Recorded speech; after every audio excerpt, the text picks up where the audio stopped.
มาส่งถึงพี่น้องผู้บันเทิงเสียงเขาดังหมดดังเสียงอยู่เขาวันเมื่อในกอตุกเมียอยู่ในวันที่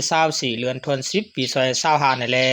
เขาเลยยิบดัง4หัวข้อข่าวเสติมาต่างถึงนี้พี่น้องผู้บันเทิงเขากว่าอยู่เขาหัวข้อข่าวที่1ก้นหาการปาก60ปลายที่เมืองไทยญาเหรียญเงินหมอก12ล้าน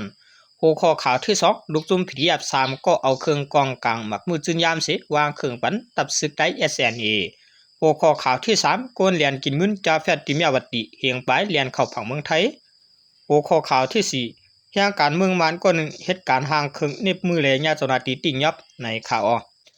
วันดังสุดข่าวกันก่อนทำด้วยหัวข้อข่าวที่1เตรียมต่างไว้ว่ากวนหาการปาก60ปลายที่เมืองไทยญาเหรียญเงินหมอก12ล้านในจอมกันค่าเมื่อวันที่30เดือน2025มื้อวานในกวนจุ่มหนึ่งหนีข้ออ้างว่าที่ได้เหตุการณ์ผูกซ้อมที่เมืองแคนาดาต่างเมืองออสเตรเลียในเสเรียนเอากว่าเงินไทยหมอก12ล้านตีกวนหาการปาก60เก่าเกาะในเมืองไทยว่าในข่าวกวนจุ่มนั้นรัดว่าเป็นผู้ดังตัวคอมมานีในเสลูกตีสื่อตรงวงกลห้วยส่วนเอากวนในเมืองไทยตากว่าเหตุการณ์ปลุกซ้อมที่เมืองแคนาดาและเมืองออสเตรเลียที่การปลุกซ้อมนั้น1เดือนแล้วตีไรเงินแคนาดาตัวละ4.8 ปากตกแมนเงินไทยหมอกแสนปลายในข่าวแต่ที่รายการนั้นตีไรปันเงินลงหน้า1ก็เลย60,000 ถึง120,000 วัตต์เงินไทยในค่าวายกวนหาการเขาส่งเงินโอนเงินยาวนั้นซุมนั้นตัดขาดรองกับ10เสควางลุ่มก็มันดีก็อึดเปียดเครื่องจะโคตือก็อ่ำหันสังยาวไหนกวนยาหยอกเลียนเงินลัดนี่หนังไหนย่ำเหลียวเลยถึงรัดไว้ตีห้องการภายหาการเมืองไทย GOE อีกเนื้อร้องในเสตติติงยับเอาเรื่องไรซุ่มเลียนเงินตั้งคอมนี้นั้นภายเจ้าหน้าที่ก็ติกดทัดกว่าไหน GO ปืนเผาออกไว้เมื่อวันที่21เดือนออโตปาในหนังไหนหรือนั่นผู้หาการตั้งเสียงพ่อมือไปส่งเงินโอนเงินดีคอมมดีตั้งจุ่มหาการปานั้นให้ทัดด้วยเสียนจื้อจุ่มแลคอมมดีอันตั้งไว้ที่เว็บไซต์ที่โอเป็นตั้งการสังมีรองหยาบผืดซึ้งให้ถึงลาตีห้องการเพภายเกี่ยวข้องไหนปืนเผาตึกโซนไว้ป้าหนังไหนในข่าว10เสนเอาข่าววันกันก่อทำด้วยหัวข้อข่าวที่2เตรียมต่างไว้ว่าลูกจุ้มผีดีอับ3ก็เอาเครื่องกองกลางหมักมือจืนยามเสวางเครื่องบันตับซึกได้ SNA ในจอมกันค่า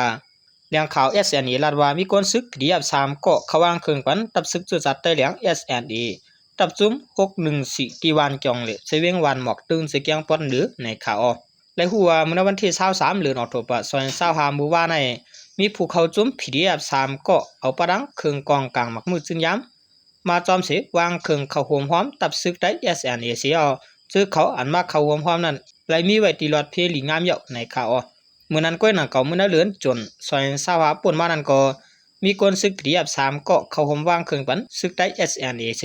อยู่ที่ตับซึกได้เหลียงก็เลยตอนสู้น้ำใจ1ก็เลย10แสนในข่าวเมื่อวันที่14เดือนออกโทบ2025นั้นก็ตับซึกจัดได้เหลียง SNA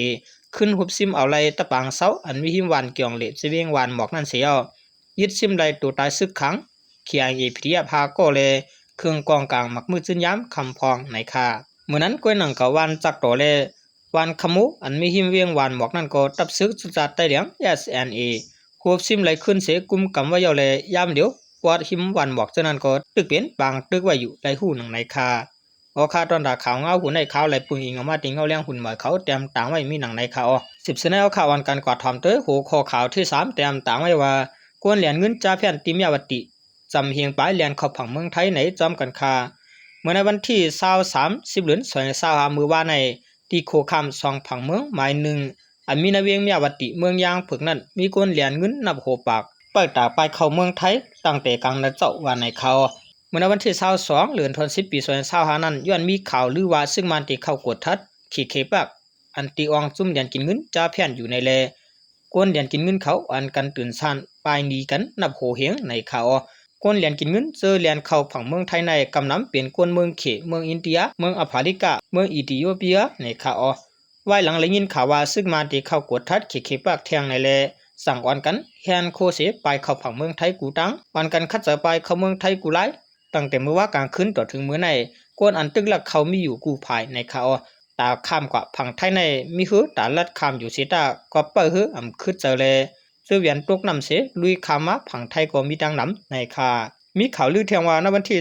25-26เดือน2025ในซึ่งมาเด็กเข้ากดทัดแทงในเลย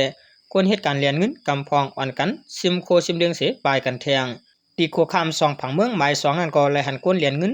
ลูกดังเมืองมานเข้ามาในขดัง1 ชั่วโมงก็มีคนเข้าฝั่งไทย 2 ปากใบ2เกาะในคาอคนในพื้นที่เขาล่ามคาดว่าต่อถึงคำในผลนับก้นเจอไปเขาเมืองไทยจางนำถึง1เฮียงเกาะไปไหนไล่หันข่าวสดไทยออกไว้หนังไหนตีโคคำ2ผังเมืองหมายหนึ่งนั่นก็ตึงมีกวนเปิดคามาผังไทยเทียงตั้งนำในอยู่ตาเตจอยทำก้นนอกเมืองซะนั้นอยู่ที่เมืองไทยไล่ห่างแห่นไว้ปันวางตีหรือเสาโจข้าวสีตีปอกท่าสายเวียงเมสวัดยามเหลียวมีกวนไปเข้ามาหรือไว้นับถึง5ปากใบโหนนับก้นจางนำขึ้นถึง1เฮียงไปว่าในข่าวอยู่ในลองก้นเหรียญกินเงินไปเข้าเมืองไทยในเสอยู่ที่จนาตีเมืองไทยเขาแต่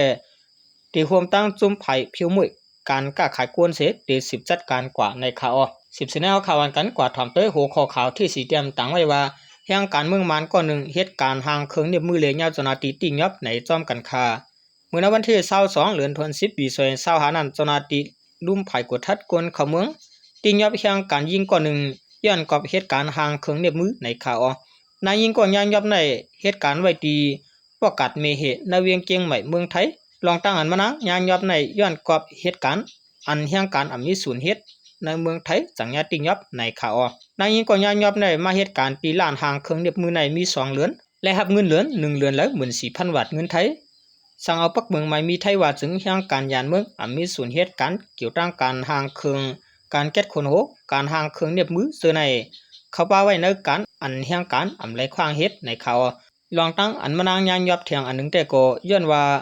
เหตุการณ์ตีเมาเสจือโปเลี้ยงมีเลี้ยงซ้ำเปลี่ยนไว้ก็เก่าตีเก่าในข่าวในเมืองไทยได้มีปักเบืองออกไว้ว่าจือโปเลี้ยงมีเลี้ยงและลูกเลี้ยงกวนเหตุการณ์ตีไรเมียนตีเลียวกันสังอำเมียนตีเลียวกันจึงผิดหมายมีในเมืองไทยในข่าสังเทออกว่าเหตุการณ์ตีมาก็แห่งการกูก็ตื่นดูไ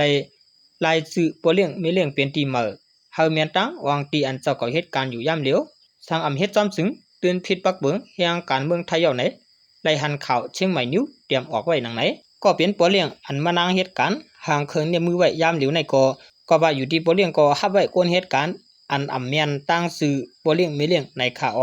ยามเหลียวเจ้าหน้าที่อันเกี่ยวข้องเขายอบตั้ง2ก็ไว้เสียที่เอาตั้งผิดกว่านางปักเบืองไม่มีเมืองไทยมีไว้ในข่าวพอขาดอันดาข่าวเงา2หัวข้อข่าวกำลึงในก็ข่าวและปึงอิงมาตีในทีวีออนไลน์เงาห่างเสียงใต้เขาเตรียมตั้งไว้มีหนังในข่าวมาสูงตั้งเสียงข่า